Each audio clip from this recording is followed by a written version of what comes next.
Welcome to the High Performance Man podcast. I am your host, John Fayocavitz. On this show, I interview successful men who have built impressive careers in businesses, founders, CEOs, and senior leaders and professionals who have operated at a high level for years. We talk about what actually made them successful. The goal is simple: to learn directly from men who have done it so we can apply those insights into our own careers, businesses, and lives and continue raising our own standard of performance. Our show is sponsored by the Prime Performance Method. The Prime Performance Method is designed specifically for the high-performing men who have achieved success in their careers but feel like their body and energy have taken a hit along the way. We help busy professional men regain strength, lose weight, and feel younger without the long workouts, extreme dieting, or disrupting their demanding schedule.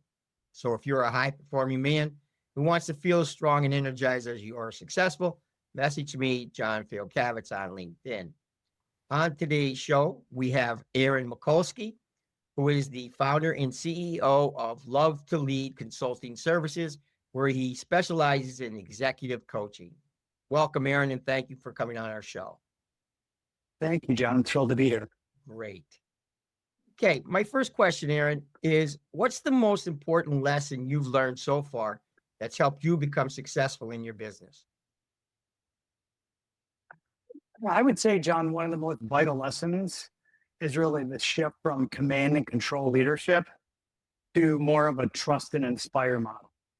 So that really focuses on unleashing greatness in others rather than controlling them.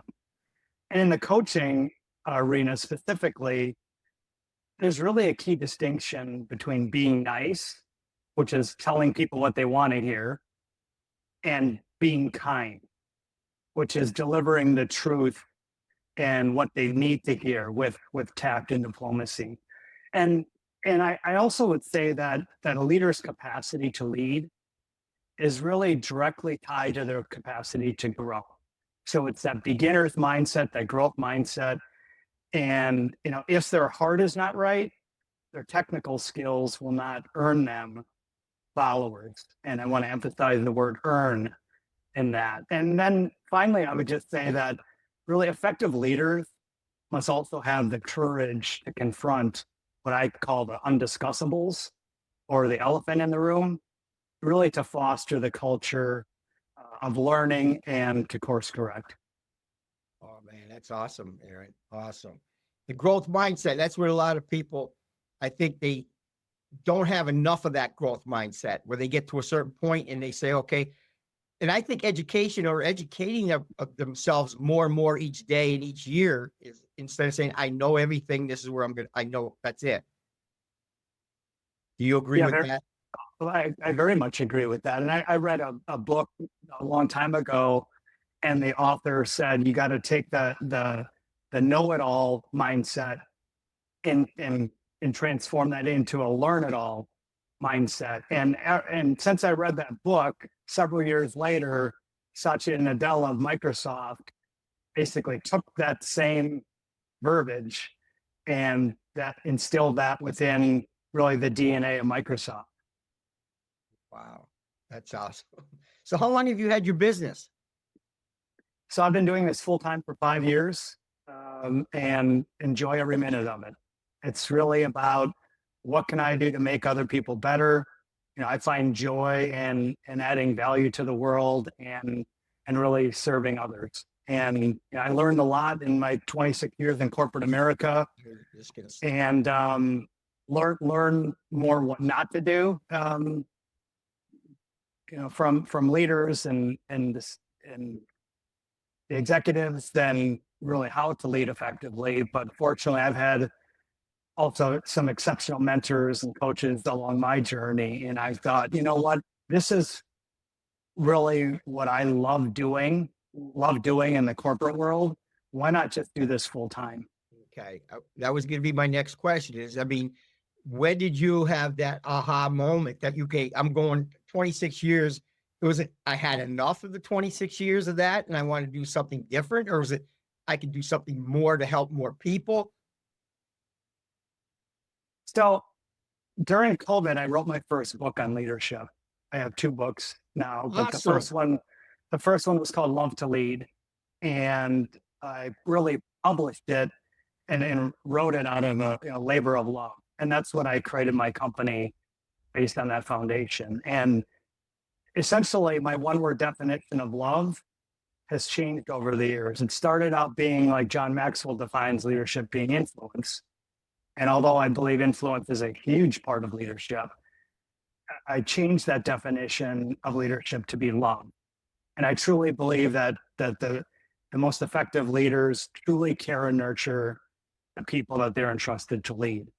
And then I took the LOVE and created an acronym for it. And when I wrote that book, I spent $0 marketing it and just using LinkedIn and using my network, just got the word out there, and people started coming to me and asking, "Hey, this resonated. Will you come and speak to my company? Will you work with my direct reports? And I want to kind of instill this thought process and this mindset within the organizations." And it just organically grew. And that's the word I was just going to use, was it just organically went from there. Yes, sir. So you wrote your book while you were at corporate, right? Yes. Yeah. My last year there, where I knew that it was probably coming to an end. The CEO that brought the new executive team on board 7 years earlier announced he was going to retire in a year. And I think the writing was on the wall that if they brought in someone from the outside, that eventually they would bring in all their own people and we would be gone. And essentially what happened. So kind of had some time to prepare for it. And I thought the easy thing to do is just in a comparable job, doing what I was doing.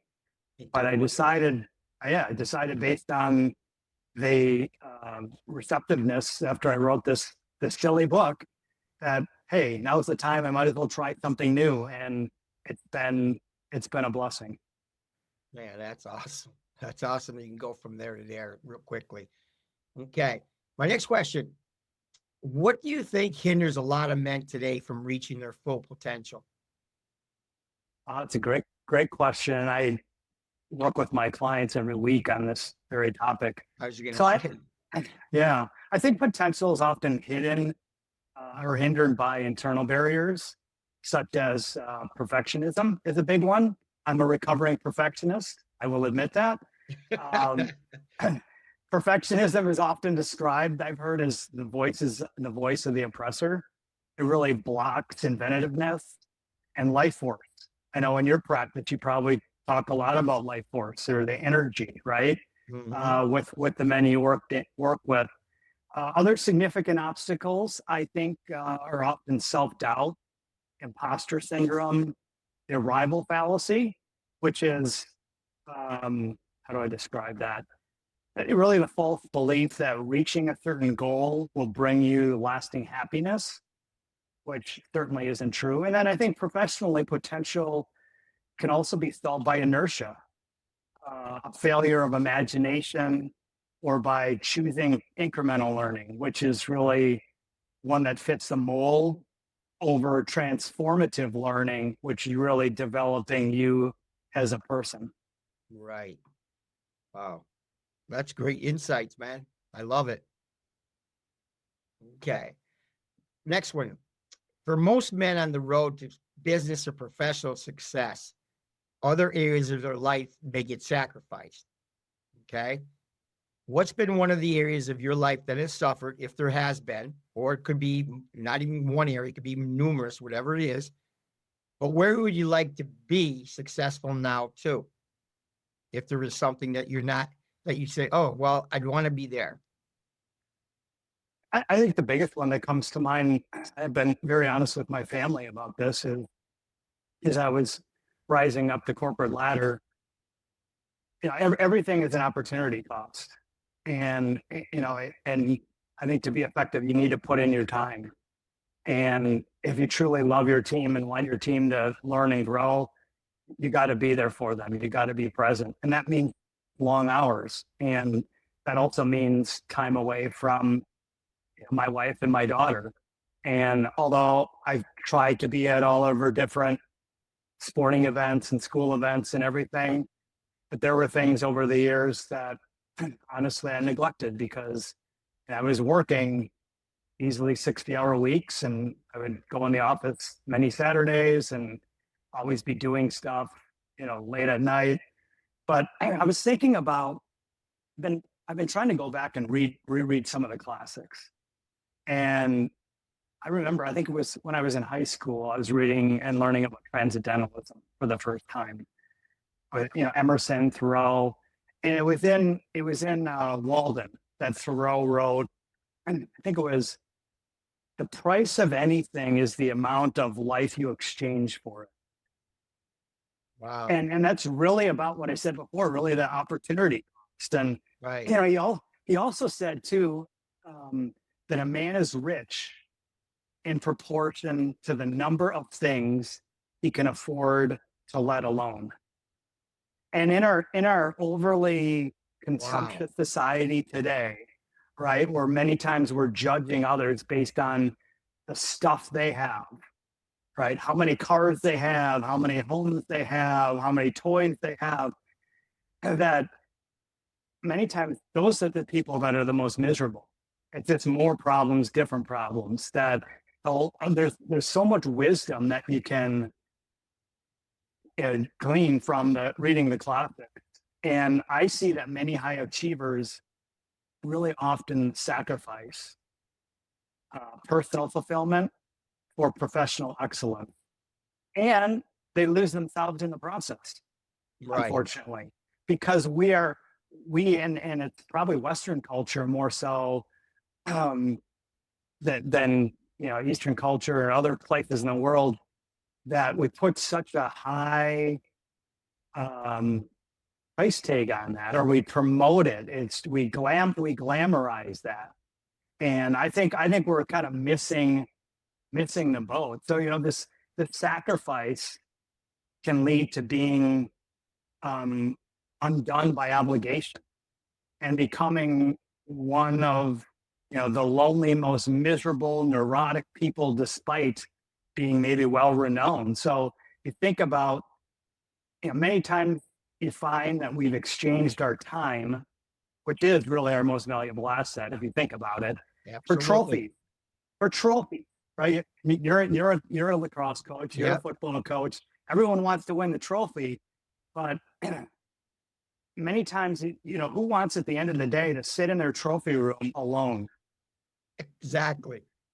I totally agree with you. My goodness. How about your, and again, just because I'm in this field, but what about your health? Did that ever take any sacrifice? So that's one thing, John, I've always made a priority. And I know a lot of executives I work with, they neglect that, right? They're eating poorly, fast food or expensive ad dinners, neglecting their workouts, neglecting their sleep. And I'm just the person, it's always been an integral part of my life, because if I don't eat well, if I don't sleep well, if I don't work out every day, even if it's just, half an hour to 45 minutes, get my body moving, that impacts everything. And then I can't bring my full self to work. My mind isn't clear. I'm not sharp. So I want to make sure that I'm at peak performance so I can help the people I help. Exactly. Well, that's awesome, Aaron. Awesome. My next thing is almost like a two-part thing here, because again, I go back to my personal, I'm looking for the answers here. Where do you find yourself at peace? I don't want to get too philosophical with you, but really, peace is found in dwelling in the present moment rather than the past, which is really driven by the ego, or the future, which is led by pride. And peace is often discovered in silence and stillness and prayer. I believe, John, you're a man of faith, so I can say that. Yeah. Or in even the joy of missing out, which is the opposite of the fear of missing out, right? JOMO, I call it, the joy of missing out. Joy of missing out.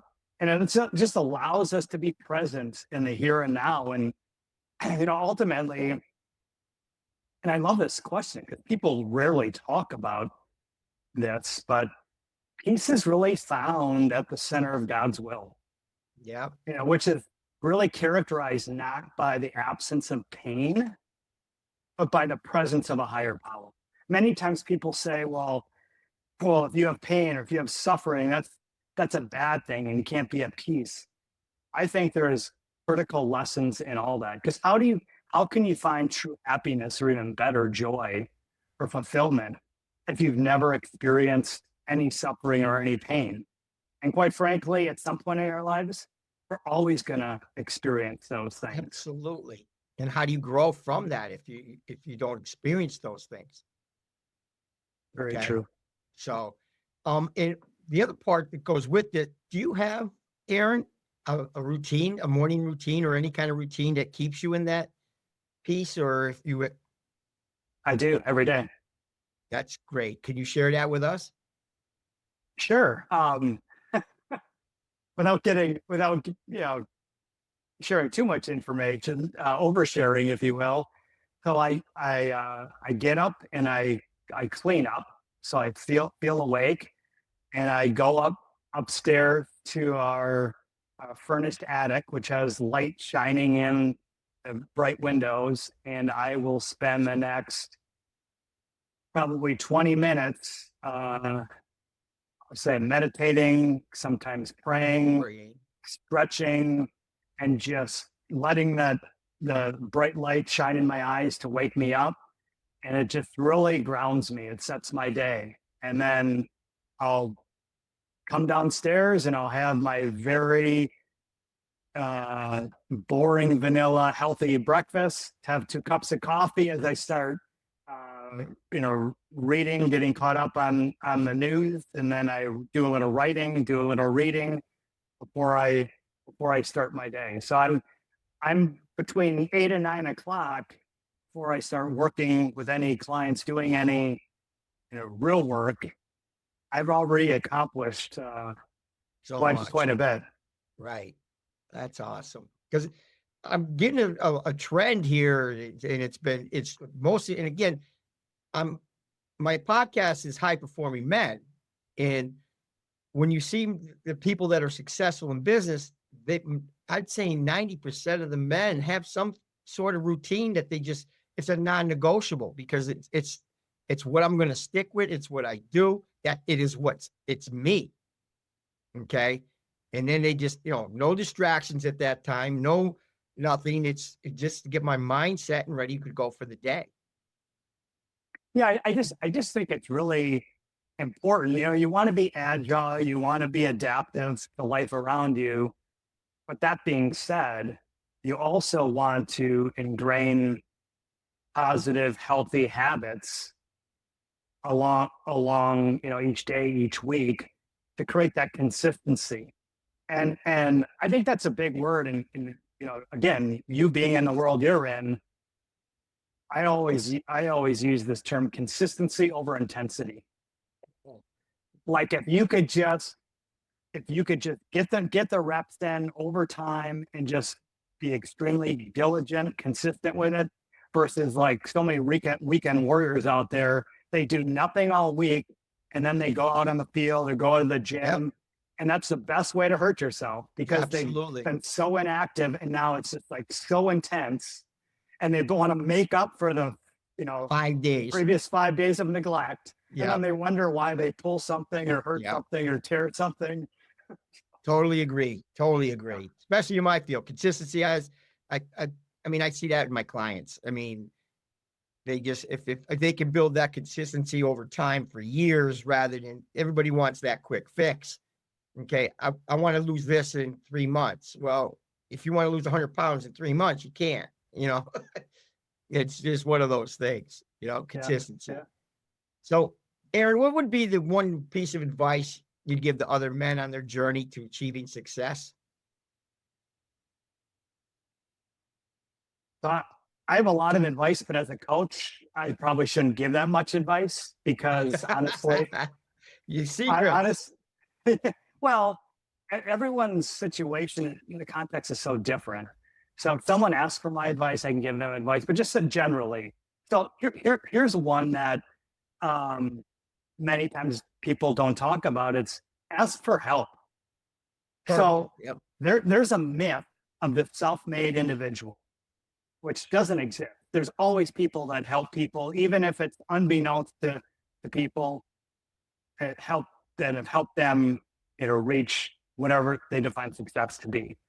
But it really that mindset prevents people from achieving their goals. So I think we should really play the long game and prioritize relationships, even if it means maybe losing a specific sale for an example or something in the short term, but never neglect, those relationships, or asking people that know something more than you, that are more experienced than you, that are wiser than you, just for help.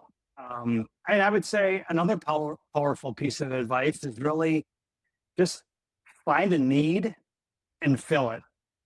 Like find a hurt and heal it. Heal it. And focus on service really as the primary vehicle for success. So add value to the world. Like be a contributor, not just a consumer. Like be someone who fills up people's buckets versus dipping in their buckets. Like my dad always said, leave the world better than you found it. Found it. Wherever you go. So, as I talk about the very first third of my book, Love to Lead, defining success for yourself is probably the most important thing you can do. Because if you can't define success and make it concrete, well, how are you going to reach success? Right? You first have to define it before you reach it. So, I really think it's defined not by wealth, not by power, not by position, but it's really what I call a joyful, meaningful growth shared. Awesome. Well, Aaron, it's been an absolute pleasure having you on the show. Okay. I want to thank you so much for taking the time to be on. Your insights are just amazing. Okay. You're very thoughtful. Okay. And my audience is going to really eat this up. Okay. As a reminder, everyone listening, this show is brought to you by the Prime Performance Method, where we help high-performing men rebuild their strength, energy, and confidence without sacrificing their careers. So if you're ready to feel as strong in your body as you are successful in your business, message me at John Fayocavitz on LinkedIn. Until our next episode, perform strong in all areas of your life.